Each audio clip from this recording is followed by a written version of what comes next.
কাল সারাদিনই ছিলাম বাড়িতে। সন্ধ্যের দিকে একটু কফি খেতে ইচ্ছে হচ্ছিল, ভাবলাম ভিডিওটা তোমাদের সাথে শেয়ার করি। সানডে ইভিনিং মানে আমার ক্যাফে বা রেস্টুরেন্টে গিয়ে খাওয়া দাওয়া করা, তো কালকের দিনটা ছিল তার ব্যতিক্রমী।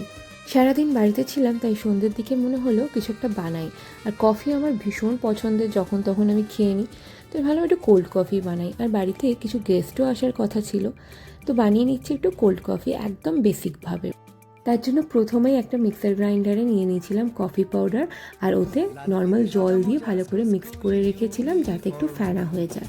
তারপরে দিয়ে দিয়েছিলাম দুধ, আর এটা দিচ্ছি হচ্ছে গুঁড়ো দুধ। দেখো 3 চামচ মতো গুঁড়ো দুধ অ্যাড করেছি।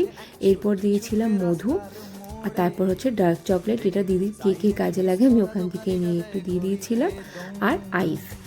এখানে আমি মধু দিয়েছিলাম 1 চামচ মতো, যাতে মিষ্টিটা একটু কমই হয়েছিল। তারপরে আমি একটু সুগার পাউডার অ্যাড করেছিলাম, যেটা এই ভিডিওতে দেখানো নেই।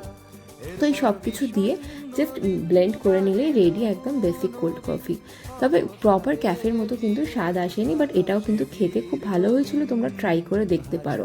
প্রপার ক্যাফের মতো যদি কোল্ড কফির রেসিপিটা তোমরা চাও তাহলে আমাকে জানাতে পারো, আমি শেয়ার করবো অবশ্যই, কারণ ওটা আমি মাঝে মধ্যে বানিয়ে খাই। তাতে একটু আইসক্রিম লাগে, ব্রাউনি লাগে, এসব দিয়ে করলে জিনিসটা একদম খুব সুন্দর হয়। ওটা আমার ভীষণ পছন্দের একটা আইটেম। তো আমি কফিটা খেয়ে তারপর বানিয়ে নিচ্ছিলাম হচ্ছে চা।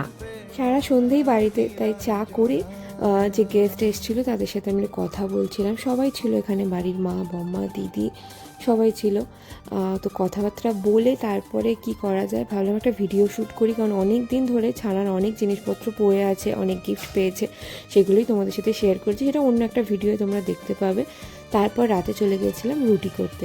মা বললো একটু রুটিগুলো সেঁকে দিতে, বেলে দিচ্ছিলো, আমি সেঁকে দিলাম, আর এইভাবেই দিনটা শেষ করলাম।